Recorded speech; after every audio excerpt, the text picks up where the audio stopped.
All right. So the recording is just like to share if somebody want to go over what we uh, went through, and if somebody wanted that is not in this webinar and they wanted to go back and have the opportunity to look into what we've discussed. All right. So without further ado, I'm gonna try as much as see if I can look in the chat. Okay, there's nothing in the chat, but hopefully I can have my chat open. But yeah, we'll keep an eye on the chat for some any questions. But without further ado, so let's begin. All right, so this is just introduction of myself. Can go to the website. Um, the website is akolagtech.com. We're not affiliated with any how cybersecurity kind of increased, the cyber threat increased within the period of um, COVID-19 and the remote work space. Also, cybersecurity awareness training. So, another thing is how do you keep engaged and how do you keep yourself aware and understand about certain cybersecurity threats?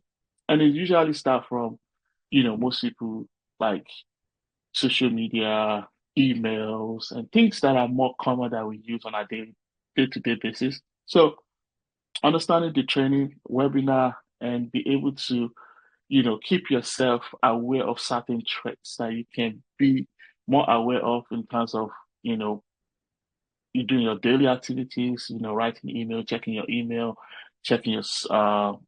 messages on the phone. So when you are well trained, you'll be able to well equipped and understand some of these basic threats. I mean, this is not about becoming a cybersecurity expert, but there's always this um, saying that the most defense of the cybersecurity threat is individual employee staff. So the more you get trained and the more you know aware of the cyber threat, the more you get yourself prepared. All right. So I'm going to talk about the cyber crime. So what is cyber crime? And I'll kind of put this in the slide to just kind of like understand how cybercrime, like what is it for cyber crime criminals? What is it for them? Like is it like a play game? Is it like a prank? Is it like a business objective and monetary value? So I'm gonna talk about certain things here. Like so cybercrime is any type of illegal activity that takes place on a digital platform. Cybercrime is a malicious activity with a broad range, such as uh, including cyberbullying, planting a worm or virus, and it's often divided into two distinct categories, right? Uh, those that are intentional damage and those that cause unintentional damage. So either way, in most cases, cybercrime causes financial damage. It could be a political um it could be a political uh initiation as well. So, we had in the news like, certain actor from different political region is trying to infiltrate or trying to manipulate some kind of outcome of election for a particular country or a particular individual. So it varies, you know. And most of the cyber threats or cyber crime that we are aware of are mostly for a financial damage, financial gain. So, and they come in different form. So, and in today's cyber world, data theft is one of the most common type of cybercrime. Companies have an obligation to protect not only their own data, but the data of their customers as well. The loss of customer data is not only damage to a company's reputation, but also cause collateral financial damage due to both loss of employee time and whatever money the company has to spend. So one of it is illicit, illegal online markets, trade secrets, IP theft, intellectual property, stealing your hard-earned work of intellectual property that you built for course of decades. And imagine somebody just come in and steal it. How would you feel? You know, all that hard work, crime war, which is crime where as a service implementing some kind of crime virus into your system to just kind of like, take over and compromise your sensitive information. Ransomware. I mean, ransomware is still one of the most, profitable cyber crime nowadays because it's easy to hold somebody a ransom. Not somebody, but I mean, the systems, the technology, especially like file systems, encrypt them and make them a ransom where you have to pay tons of money. And we've seen this, happening across different organizations, especially small businesses that don't have the equipment to kind of like equip themselves. It happens where, and we're going to talk about the ransomware, type of ransomware and how you can protect yourself. But the ransomware is very, very profitable cybercrime. And it's a silent, I call it a silent invasion because nobody knows about this unless, it's been publicly announced in a company like big company. But small businesses don't announce it. They just go silent and pay that ransom. Hopefully they will recover. Sometimes they don't recover that back. So, all right. So I have this diagram to just kind of explain if a cyber crime were a country, how much does it worth in terms of trillions in GDP valuation. So like if you can look, you have the USA number one, which is, and then you have China, you have Japan. Actually, the cybercrime is probably the number 13 beside Russia. So you can see it's 1.5 trillion according to the visual landscape cybersecurity by Opti, is $1.5 trillion business. GDP. It's a massive business for cybercrime. And you can see people, these cyber criminals are investing times and energy to just kind of like, rip off the monetary value out of it. And, you know, the sky's the limit for these people. They would try to innovate as much as possible with the latest technology and the best and try to, deceive and manipulate and take over something that is tangible to most individual and a company. All right. So why should you care about cybercrime? And this is something that, most people or individual, even companies struggle with like, okay, what should be the priority for us as a company or as a business or individual? Like, why should you care? Why should you or anyone cares about cybercrime? You know, um, Victim of cybercrime experience a variety of loss. Anyone can be a victim of cybercrime attack. We are experiencing it. Someone, get their account stolen, Facebook, it's different scenario. Hackers are getting more sophisticated and powerful than before.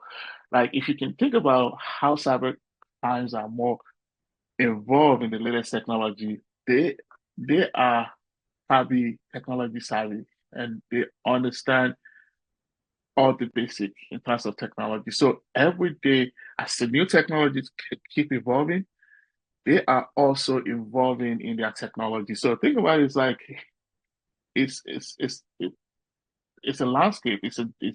And you have to keep up with this technology to be able to like stay ahead of them, or at least be able to be aware of certain things. So how did they explore vulnerability? So one of the vulnerability that I put up here is customer protection. So I look into customer protection, which is like customer data, financial cost, career damage. Sometimes you can lose your career, if you get vulnerable. Like, people lose career, they lost money, company reputation. I've seen companies that have lost reputation in terms of cyber crime by not be able to provide or protect their customer data. Product protection, which is the product, your intellectual property, uh, your hand, hard work of putting, your valuable product or services together, that could be damaged. And the list goes on. Also, they can attack all kind of people. It doesn't matter you like, small guy, big guy, individual employees, small and medium businesses, big enterprise businesses, CEO, executive and directors, manager. I mean, the list goes on. Government agencies do get attacked. Non-profits, uh, they do get attacked as well. All right. So I want to talk about this story. Uh, and I just picked this one story, but there's so many stories out there about perpetrators, people that actually become that made it in the news, cybercrime. And you always say this every time in the news. So I'm going to talk about a guy called Maskin Petrovich. Sorry if I pronounce his name wrong. Yakobet. I'm going to talk about his story a little bit, just for us to just kind of understand, how this cybercrime kind of like span from early age. So Maskin was born in 1987 in a small suburb of Odessa, Ukraine. Uh, Necessity were hard to come by. He had a struggle upbringing, and he was still bread for lunch for he and his sisters. One day in his school, he met Ivan, and he became the best friend with him. They were the top two students in maths. Like I said, these people are smart, and they learned how to code from Maskin's older brother. He was a little bit smarter, so they teach them how to code. So over the next few years, Maskin and Ivan learn from each other, and by the time they were 13 years old, they drop out of school to go and work for like, a company. It's called Ladder Factory with Maskin's older brother, where they were paid to work on an automation project, using their skill sets. So one day at the company Christmas party, you know, they meet uh, an imagined figure named called Vladimir, who was a desperate need to a programmer to code, hackers in a sense. So Vladimir offered an outstanding sum of money to Mashkin and Harry. From then on, they become known as evil cops. That's the name they call them, evil cops. And they've done a lot of one of the most, outrageous cybercrime in decades. So Russia use they use them to make some kind of perpetrators in terms of political um crime, cybercrime, for cyber militant with the official state sponsor. And they use them to do some kind of, corporate, government, and all kind of crimes. And they are very, very, very sophisticated until they get caught. So this is the FBI most wanted list of these guys, and you can see they are being recruited by Russian nations and some other mostly with Russia. And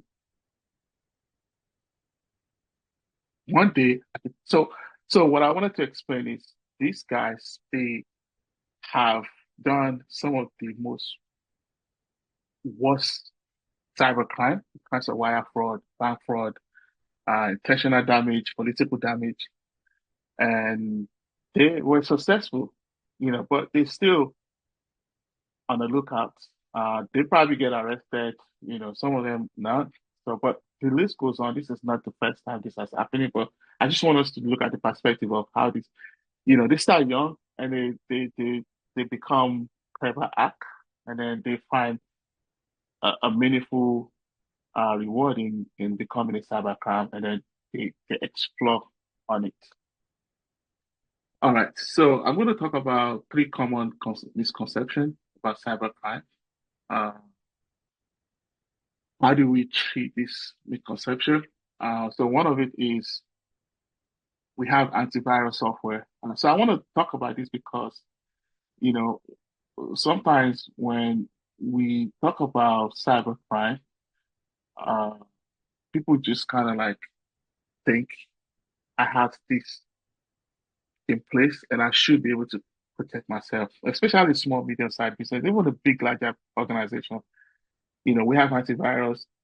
We are too small to be targeted because we're small. Nobody look at us. Actually, small companies are the most targeted for cybersecurity crime. An attack breach won't happen to us. Nobody will know us. It will never happen. We don't even have anything hackers want. But how do you know until you find out? Our data is in the cloud.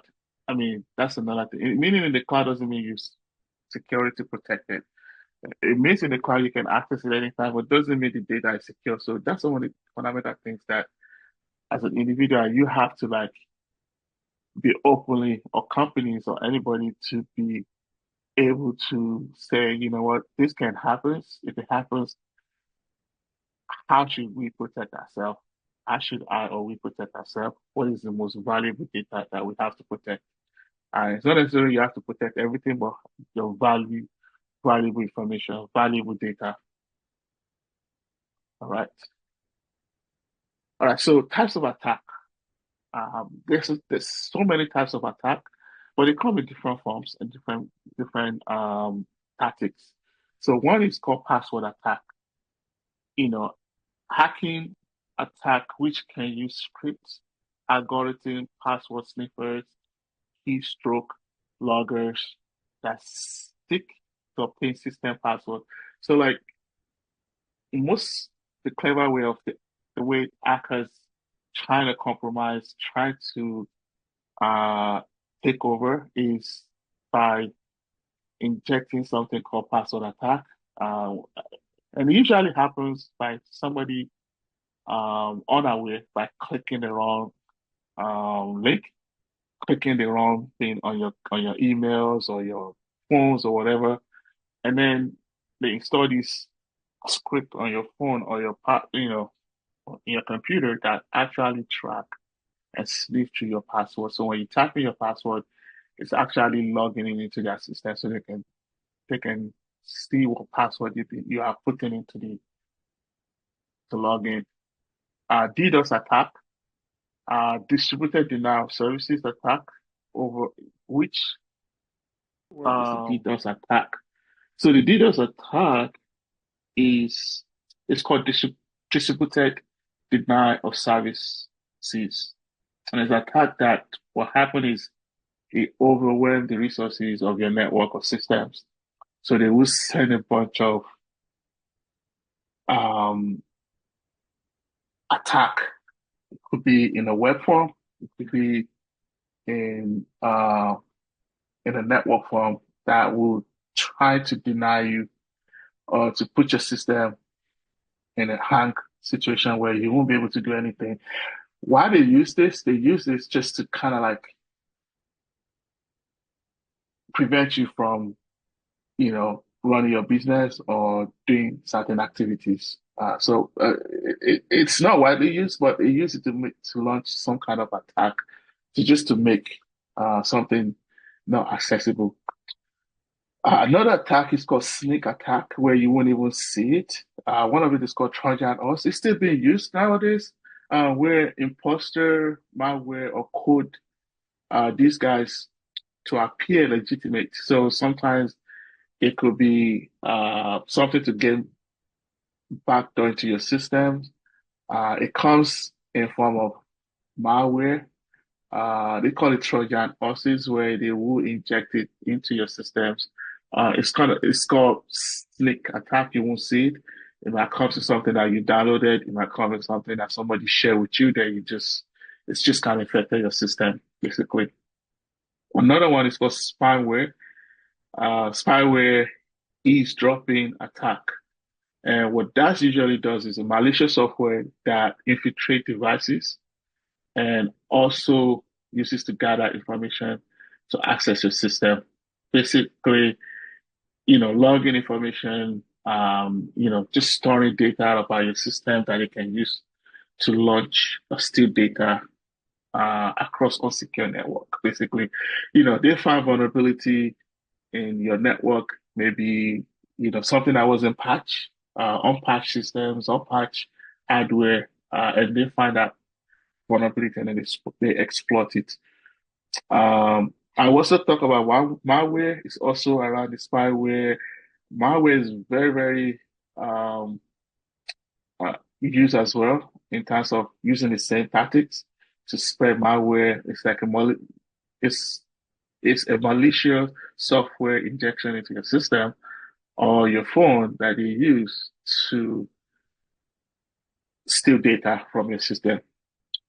Ransomware, this is another form of malware, but what they use to encrypt file systems. They use to encrypt the file system that you have to pay them to able to encrypt it. And it's very popular because it's less invasive. They do it, they have the encrypted key, and you just pay them, and then they will give you access. Sometimes they might not give you access, depending. Another one is called phishing and phishing. I didn't put it up here, but yeah, there's called phishing, but there's another one called vishing. Vishing is through texting. It could be okay. Please clear the audio. Okay, sorry. Somebody said, "Can you please clear the audio a bit?" All right. Can you? Oh, that is so true. Okay. Can you guys hear me? If you guys can hear me, please.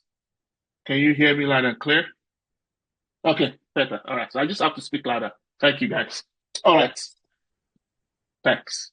So there's another one. Oh yeah. So ransomware. So what it does is, it they encrypt your sensitive files. I mean, all files, whatever they find in your system, they encrypt it, and you have to pay them a ransom fee to unencrypt it. They'll give you an encrypted key, and you have to unencrypt it so you can get access to your files. It is widely used and it's still popular because it's less invasive. It's brings a lot of money to the criminal. So, viruses. Another one is malware, viruses, worm. We all know, viruses is a form of software, malicious software attack meant to damage and steal data from your devices or network. So basically, what are some of those data? Like it could be your credit card, it could be your password, it could be anything, intellectual property. We all know that those can be exploited. All right, so we talk about types of attack. So let's go into um, who are the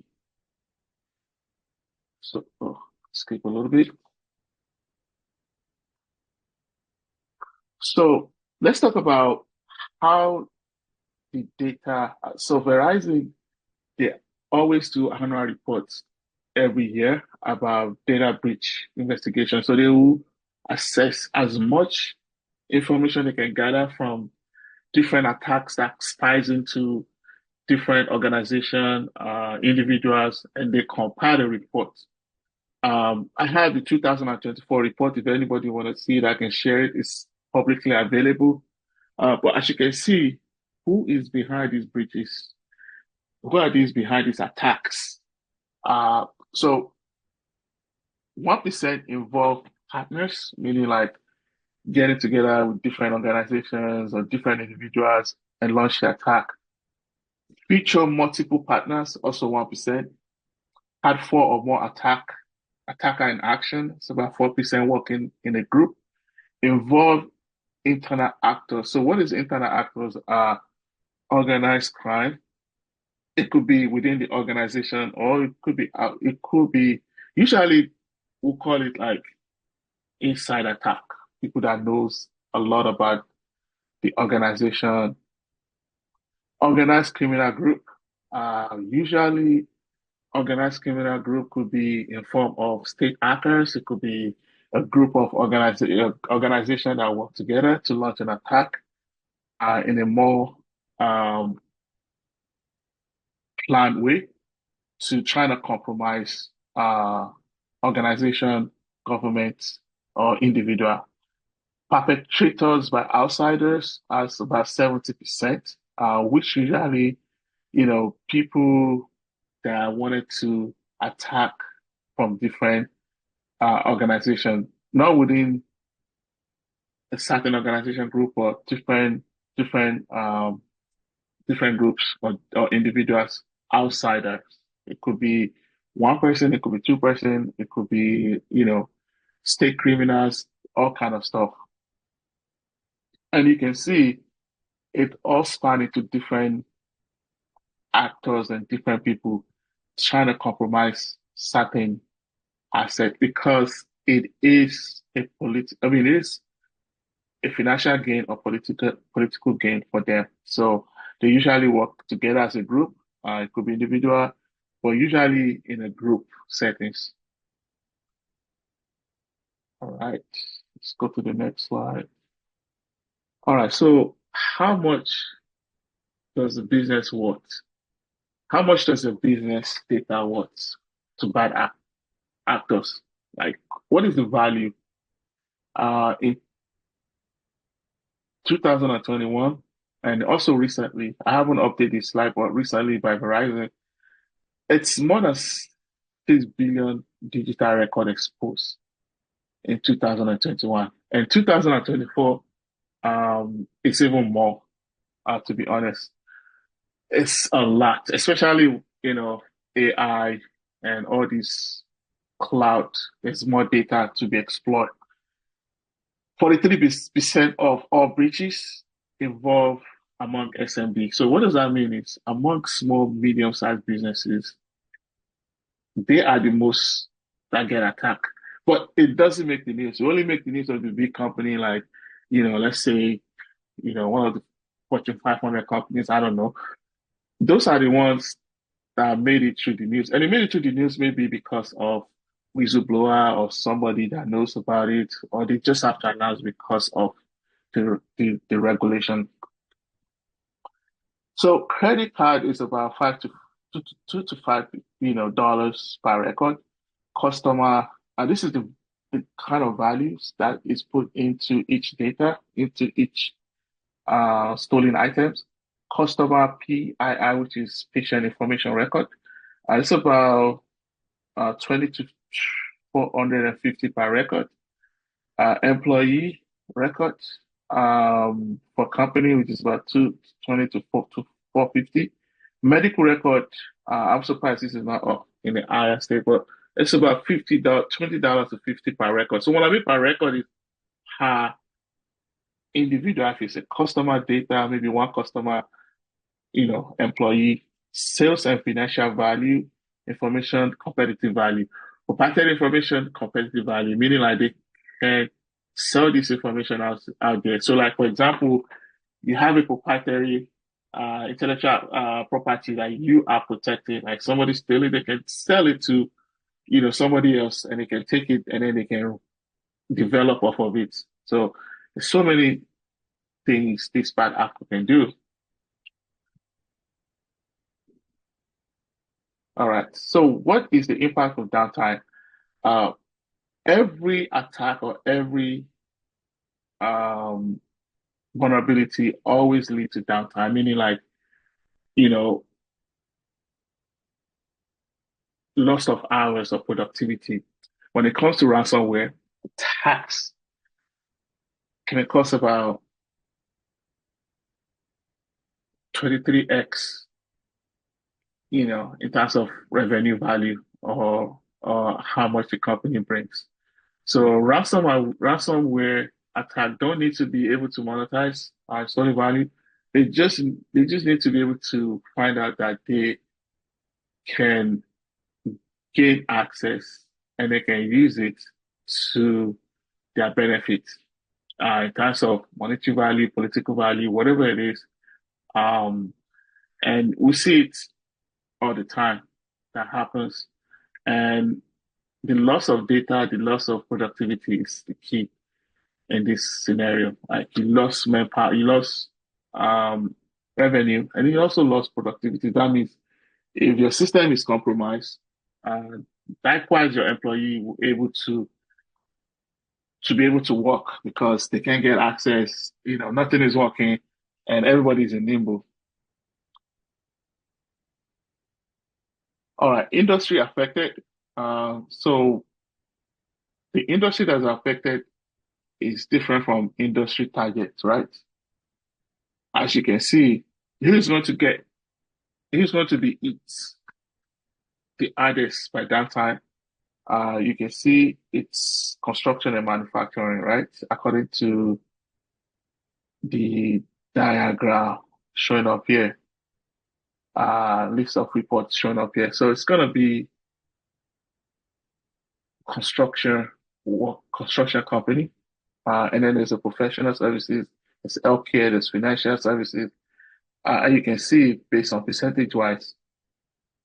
But I don't want to say like because my company is not part of this, I'm low in the list, I won't get attacked. It doesn't matter to these attackers, it's just looking for vulnerability. So they're looking for something that they can compromise and then they will go for it. We see it's construction and manufacturing companies because they do tend to use unpatched systems some of the time, outdated system, not be able to keep up with technology sometimes. So that's why you see this high um, rates in the industry of in the construction and manufacturing company that get attacked most. But anybody is vulnerable. It's not just this certain company or industry, but the list goes on. You never know where these people can launch. So ransomware in Office 365 is on the rise, and most companies use Office 365, and we've seen a lot of high rises in ransomware because they are targeting the users, the end users. 28% of MSP reports, which is managed service provider reports, the ransom attack in SaaS application is on the rise. And up to 28%, 64% of MSP report attack within Office 365. So the more people use Office 365, there is more vulnerability as well. All right. So let's talk. So we talk about all this attack and all this, you know, um, intrusive vulnerability. Well, let's talk about how do you protect yourself? And that's the key. And this is what we wanted to learn here, right?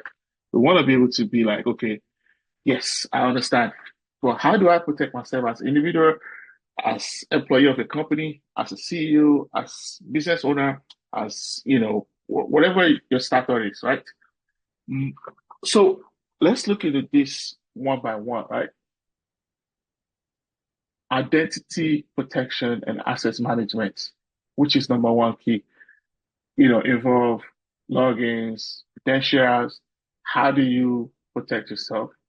Make sure you have a very, very robust identity protection, multi-factor authentication, sometimes called MFA, multi-factor 2FA, that also has a form of another form of authentication, which is your phone, your email, or your fingerprint, or whatever it is, that also authenticates you beside normal password and normal password.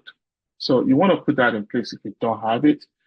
It's just like if somebody steal your password and they need to log in, then they might have other ways that they need to authenticate, which is two form of authentication like phone. Email security is another key. We all use email all the time, but there are certain things where most of the attacks that comes in are related to email, to be honest, in my opinion, because we all check emails all the time and emails get sent.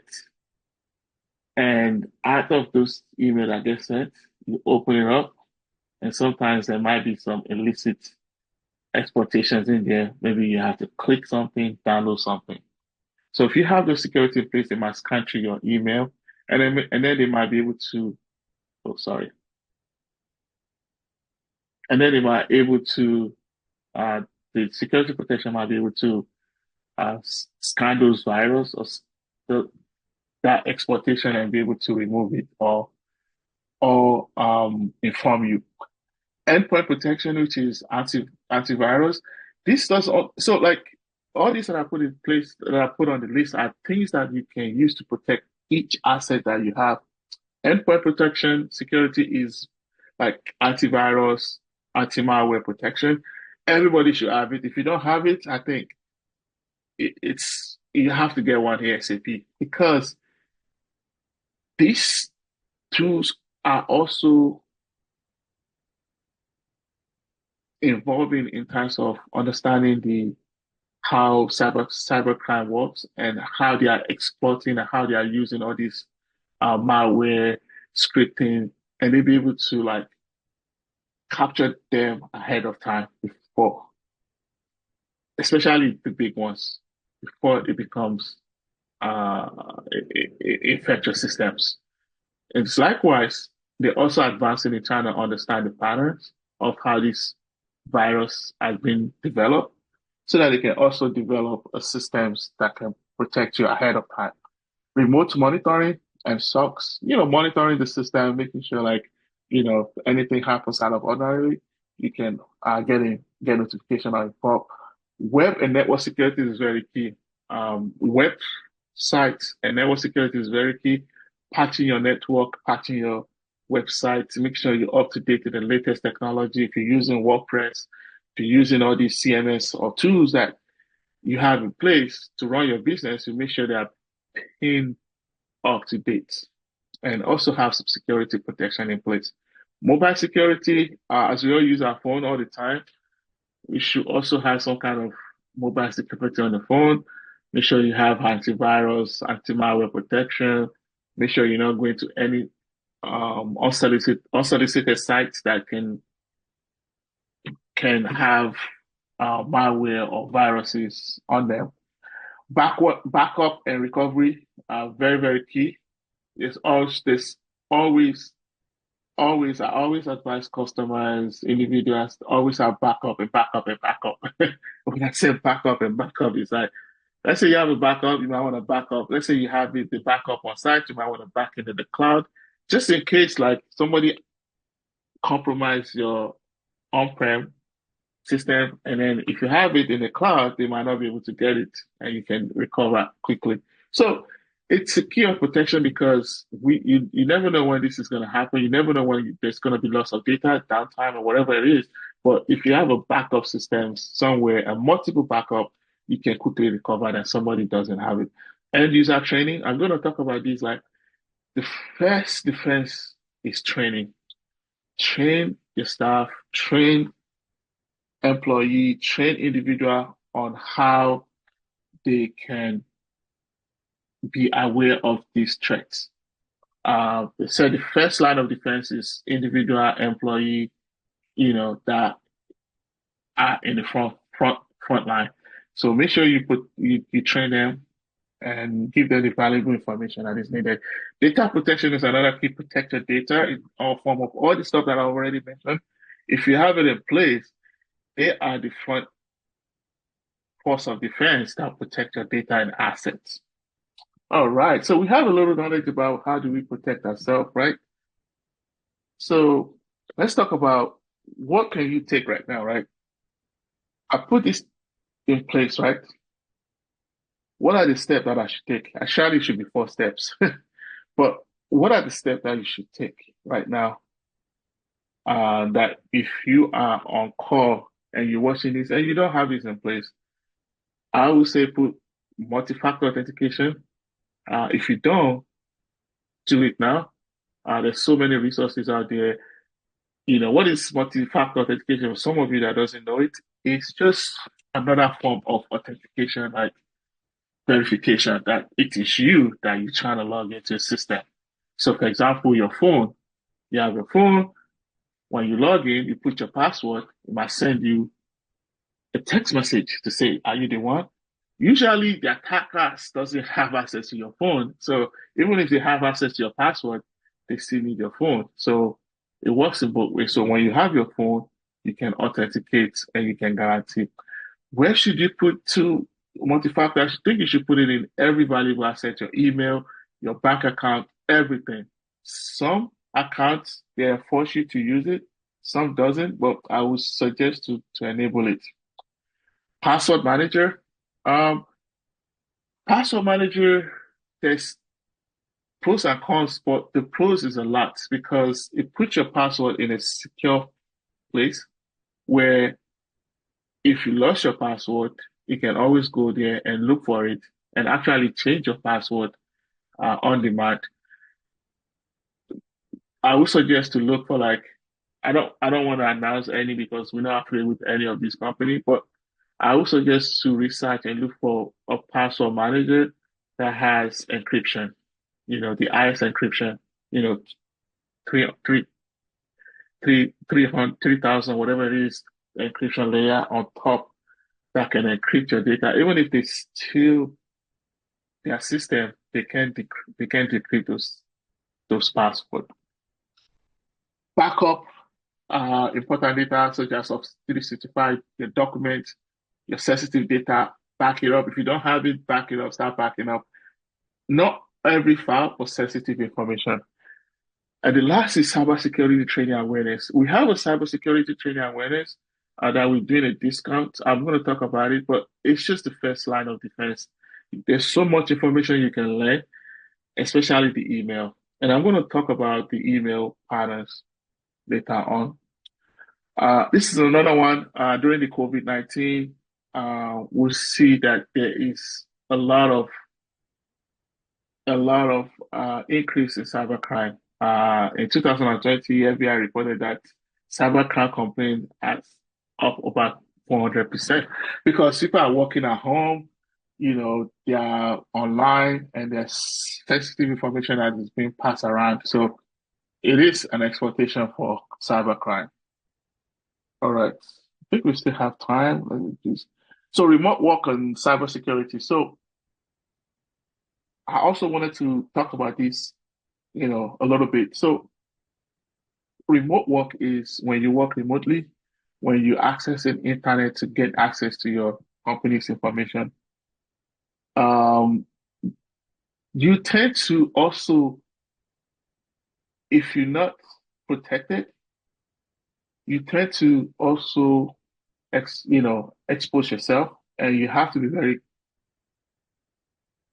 careful in terms of, how do you have a VPN in place? How do you have secure, all the stuff that we talked about earlier, put it in place so you can protect yourself.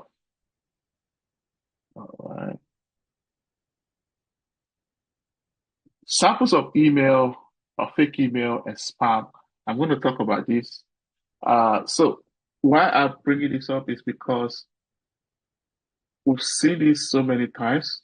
Um, and it comes in different form, financial subscription and more. You see bank email, credit card, companies, that seems to be legit. And I'm going to show you some example, right?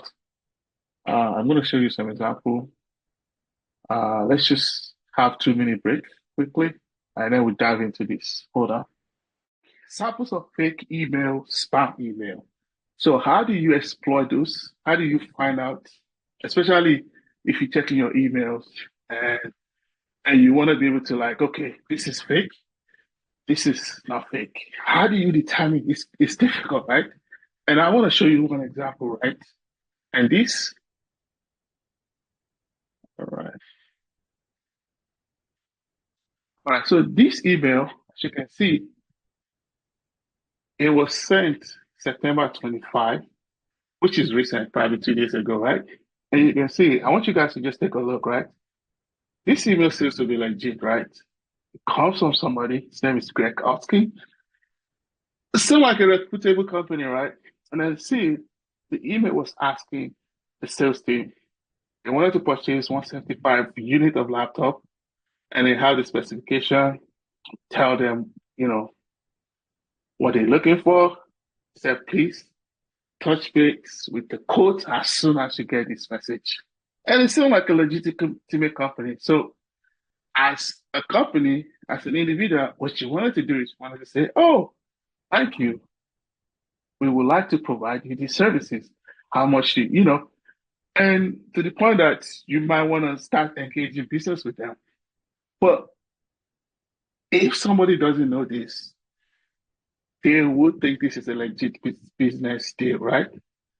175 unit laptop sounds like a big deal for a company that is looking for money, right? I mean, they want it and they tell you the specification and it seems legit. They have phone number, everything. But if you take a second and you look, I just want to show you that this company, this is a legit company. But if you look further, the domain is not a legitimate domain. And let's go on a website.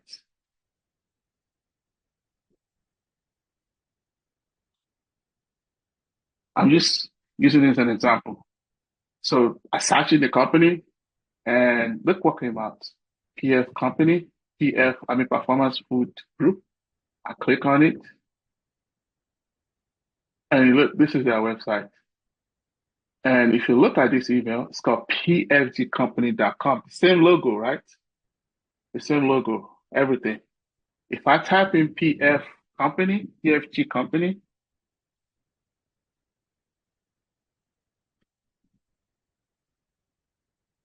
nothing happens. Nothing happens. So what I'm trying to say is if you are well trained and well knowledgeable as an individual, as a staff, you can use the common sense from something that you've already learned about cybercrime, that, okay, this seems to be too good to be true. You know, a company, they put their phone number, there's so many things you can do. But one thing that I would do is first check the company that exists. And this is just go to Google, check the company, check the domain, check everything, trying to cut the number. Because what happened is, let's say somebody in the sales team go ahead and send this order right to the company, and you think it's a legit, and then you find out it's not legit. You already sent 175 laptops. I don't know how much that costs, brand new, and you put that on your credit card, and they already probably give you some kind of fake, what you call it, credit card or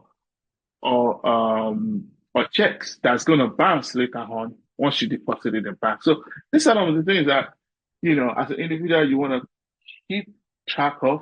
And how do you determine this? Is probably doing research. Something that sounds too good to be true might not be true, might be fake, like in this example. And there's another example that I also wanted to show you. So like, see, you know, fake, this is the original, this is fake. And they have the same logo.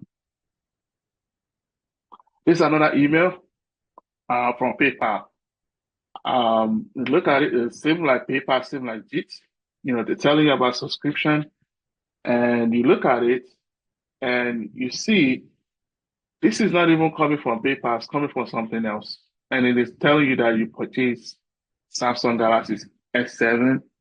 This you can spot this right away that it's fake. This is another one, fake email, said I should make payment. Uh, that are Spotify premium subscription, and you have to think to yourself like, do you have Spotify subscription, or if you have it, do you normally get this kind of email, something like that? Because if you click on this link, what usually happens is you are putting all your information, and they will take advantage of it, just like this PayPal as well. Usually, what happens is they will send you a link that you will click, and then that link you put all your sensitive information. Sometimes it could be a link that will install some malicious malware on your system. So you got to be careful. There's another one as well that comes in PayPal. We all see this, and this is how people get tricked, and this is how. And if you don't know, a lot of victims fall into this because they don't know. All right, so cybersecurity fact: security is an obligation and not option, right? It's an obligation we must. You have to invest in security. Very important, your employee, right? Individual, hardware, software. Those are very key to invest money in because those are your employee is the first line of defense for any company. Your employee, individual. So those are very key factors of uh, defense in any organization. So I want to talk about cybersecurity awareness training and why I put this up here because like some of the things that I've been talking about and some of the things that it's key for any organization, individual, is to be aware of certain threats. I mean, basic threats. And this is the criminals doesn't explore like, fancy kind of threats. They do, but in most threat out there, like, people paying for ransomware, people paying for things that they're not supposed to pay for, people get their account compromised, people getting their, system, infected with virus. If you have had this kind of training, you would have been be able to defend or like have a form of security protection knowledge, basically. All right. So these are the keywords and training features that you want to be able to train yourself to be able to understand. Protect is the key. Cyber threat compliance. You want to be able to make sure that you're compliant. So what I mean compliance is sometimes organization has a compliance in terms of data security, healthcare protection. Um, Europe has, data protection for customers, for individual. So these are some of the things that you want to make sure that, as employee or individual, you are compliant, you understand, you're aware of phishing attacks, in terms of the email exploitation, and I just showed you guys, secure sensitive data, the best practice, understanding the business operation and how to avoid costly breach. And as you can think of, the most attack for a company or even individuals or businesses usually come from somebody that saw an email that think is legit, that click on it, and then affect the company's system. So training feature that we have in place online and it's convenient. It has an interactive quizzes. You stay ahead of cyber threats, you protect your sensitive data as a form of defense, you comply with regulation, and then you have a certificate of completion after you finish. So where's the training? So we are doing 50% off for individual. It's a limited time. So it's $20, but we're giving it out for $20. And this is the link if you wanted to sign up. So when you sign up, we're gonna register you. We're gonna register you, and then you get access to the online. It's online training at your own pace, but it's very interactive. There's some videos, there's information, and then there is quizzes that you have to take and pass to be able to make sure that you complete the training and you pass the basic quizzes. All right, so this is the site. If you guys can write it down and sign up, we are doing promo right now. And this is some of the things that I've talked about that is going to be beneficial for you guys that will put together trainings and tools in the videos that will help you to be secure and be the first lines of defense for your company or your organization. So the site is, I'm going to post the site also on the chat for everyone. If I can post it, yeah. If you guys can sign in right now. If you want to put your email, we can also get your email on the chat and we can sign you up. Like I said, we're doing a discount right now. All right. I'm going to leave the room for QA. If anybody has questions, please, this is the time. Any question regarding what we just discussed? If you have any concern, anything, please, you can raise your hand. You can speak directly to the mic. You can type it. I don't see any question in the chat so far, but if you guys can. Yes, Akim. Yes. So is this a one-off pay, this £10, or is that a subscription? The question number one. And second question is, do we get a certificate at the end or on completion of the course? Yes. Yes. So this is one-off payment for what training. So this is the Cybersecurity Training Awareness. This is the basic one. Once you finish it, you get a certificate of completion, and that certificate, first you have to pass the quiz before you get the certificate. If you pass the quiz, then we'll be able to issue the certificate. And you can actually use the certificate to show that you have passed the basic cybersecurity awareness training. And a lot of organizations use it. Like if you're in healthcare or any industry you are, you can show, or even your employee can pay for it. We have employees that pay for all their staff to take the training, and then that training is part of their employee training for the company that they must oblige to, that they went to the training and then they passed the training. So it's one-time fee, $10, and I think it's about I think it's about 1 hour 20 minutes or 30 minutes training session that you have to go through. It's just so it doesn't bombard you, but it has a lot of tons of information that that's not here, that it's in the training that you have to understand, and then you do the quizzes to make sure you understand that training, and then once you pass, we'll issue you a certificate of completion. I hope I answered the question. Yes, that's fine. Yeah, thank you very much. You're welcome. Any other question, guys?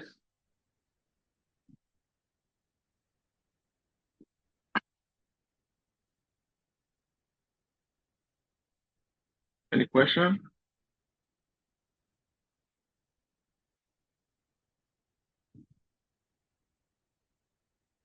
There's no bad question. There's no stupid question, silly question. So, please, it will be like, how do I install MFA on my system?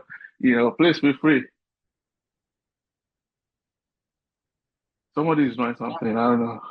Let me click where are you based? This company, where are you? Which country is this based in? So we are based in US. So we're based in US and we're also based in Africa. So, but yeah, we have our headquarters in US, New Jersey. Oh, it's okay, I think. Yeah.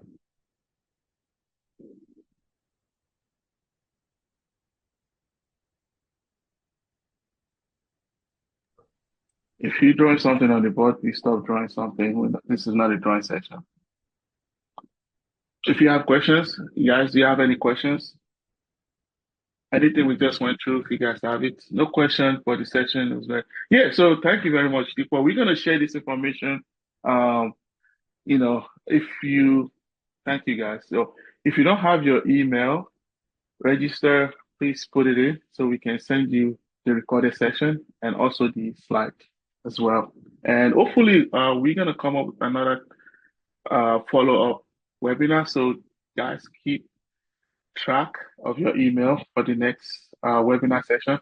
The goal is to have us informed about the cyber security awareness and be able to be a valuable asset to a contributor to a company or individual, so you can protect yourself and be able to be the first line of defense. All right. I don't see any other questions or anything. We might tend to call it a day. If you have any questions or any about what we just talked about, you can send us email at info@akolagtech.com. I just send it. So if you have any questions, any concern, please feel free. Just want to say thank you everyone for joining. This was a pleasure.